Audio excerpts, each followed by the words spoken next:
Sa isang mapayapang kaharian ng Brabania, may isang hari na namumuno ay ngalan ay Don Fernando. Ang kabiyak ng pusong ito ay si Doña Valeriana. Ang kanilang pagmamahalan ay biniyayaan ng 3 anak na lalaki. Ang panganay ay si Don Pedro. Siya ay palaban at matapang. Si Don Diego naman ay malunay. At ang bunso naman ay si Don Juan na mayroong pusong ginintuan. Isang gabi habang natutulog si Haring Fernando, siya ay nanaginip ng masama. Napanaginipan niya ang kanyang bunsong anak na si Don Juan na di umano'y nililo, sinaktan at pinatay ng 2 anino na naging sanhi upang siya ay magkaroon ng karamdaman.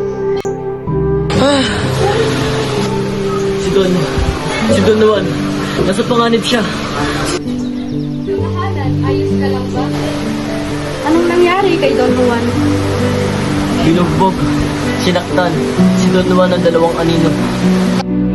Agad na pinatawag ng mahal na reyna ang pinakamahusay na manggagamot sa Brabania. Ngunit hindi nito matukoy ang sakit ng hari. Kinalaunan, isang ermitanyo ang dumating. Sa aking pagkonsulta, Hari, isa lamang ang paraan upang ikay mapagaling. Kundi, ipakanta ang ibong Adarna sa harapan mo. Unang naglakbay ang panganay na anak na si Don Pedro upang hanapin ang ibong Adarna. Sa kanyang mahabang paglalakbay, nakarating siya sa pinakamagandang puno at doon ay nagpagpasyahan niya magpahinga. Habang nagpapahinga si Don Pedro, ay siyang pagdating ng ibong Adarna at nagsimulang kumanta. Mahimbing na nakatulog si Don Pedro dahil sa naawit ng ibong Adarna. Ngunit nakagawian ng ibong Adarna dumumi pagkatapos nitong kumanta. Napatakan ng dumi si Don Pedro kaya ito'y naging bato. Dahil sa hindi pag-uwi ni Don Pedro sa Brabania, nag-alala ang hari. Kaya sunod inutusan niyang maglakbay ang ikalawa niyang anak na si Don Diego upang hanapin ang kapatid at hulihin ang ibong Adarna. Makalipas ng mahabang paglalakbay ni Don Diego, natagpuan din niya ang puno ng ibong Adarna. Hinangaan din ni Don Diego ang puno ng ibong Adarna dahil sa nadamang pagod, kagaya din ng kapatid na si Don Pedro, siya din nagpahinga sa ilalim ng puno ng ibong Adarna at nakatulog dahil sa awit ng ibong Adarna. At sa ikalawang pagkakataon, pagkatapos sumawit kagaya ng kanyang kapatid, siya din ay naging bato pagkatapos dumihan ng ibong Adarna. Ilang buwan ang lumipas at mas lalong lumubha ang kalagayan ni Haring Fernando. Ngunit nag-aalangan din siyang utusan ng kanyang bunsong anak na si Don Juan para hanapin ang 2 prinsipe at ang ibong Adarna sapagkat baka mapahamak ito. Ama, ako'y nanghihingi ng basbas sapagkat ang hanapin ko ang aking mga kapatid at sa ibong adan na papagaling sa iyo. Agad umalis ng Berbanya ang prinsipe, dala ang baong tinapay habang naglalakbay. Hindi niya alintana ang pagod, hirap at gutom sa kagustuhang mahanap ang kanyang mga kapatid at ang ibong Adarna. Habang siya ay naglalakbay sa kapatagan ng bundok Tabor, natagpuan niya ang isang leprosong matanda. Kung ikaw ay may awa, maaari mo akong bigyan ng tinapay. Meron akong natira isang tinapay para sa akin lakbay. Kunin mo ito. Dahil siya ay may gininto ang puso, ibinigay niya ang kahuling-hulihang tinapay na meron siya. Maaari mo po ba ako matulog kung saan mahanap ang ibong Adarna? Ikaw ay magulang at baka ikaw ay maging kapal. Isang punong maganda, piedras platas ay kamangha. Huwag kang mahumali. Tumanaw ka sa ibaba at makikita mo ang isang ermitanyo na makakutulong sa iyo. Nagpatuloy sa paglalakbay na si Don Juan, tila narating na ni Don Juan kung saan matatagpuan ang ermitanyo na makakatulong sa kanya. Bakit kayo nagparito? Ako po ay pinadala rito. Ako raw po ay matutulungan mo. Matutulong ko sa iyo ay mga gamit na ito.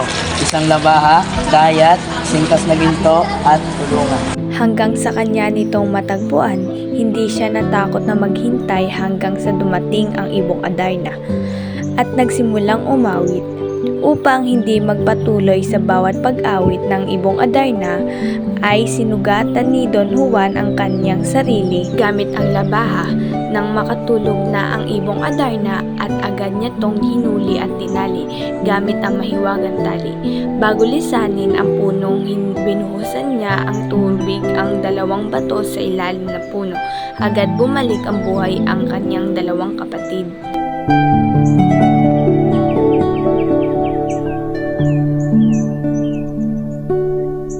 Nasagip ni Don Juan ang kapatid, sumbalit pinagtaksilan siya ng mga ito.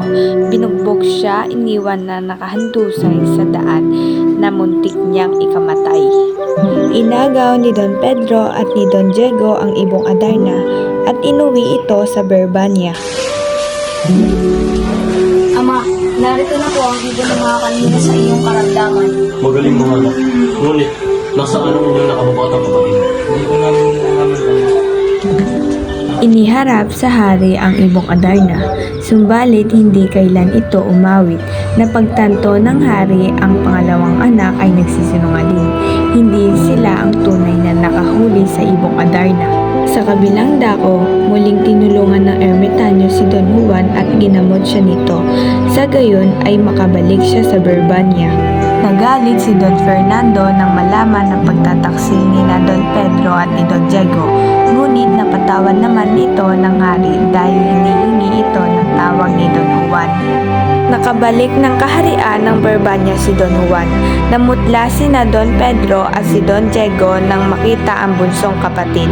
Agad lumuhod sa harapan si Don Juan.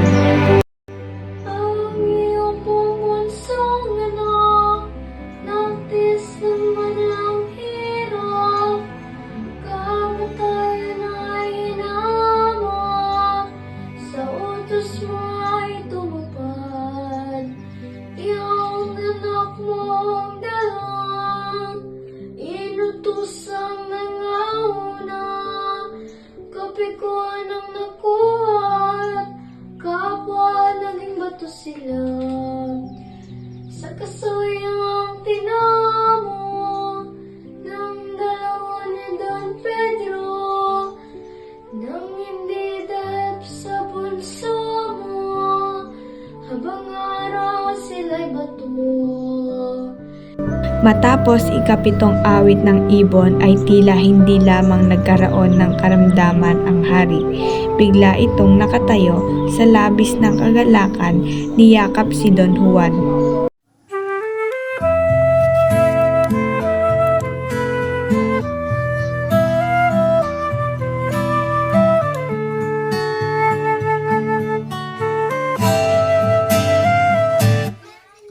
Tungalay kong arana para sa dalagang walang kasing ganda.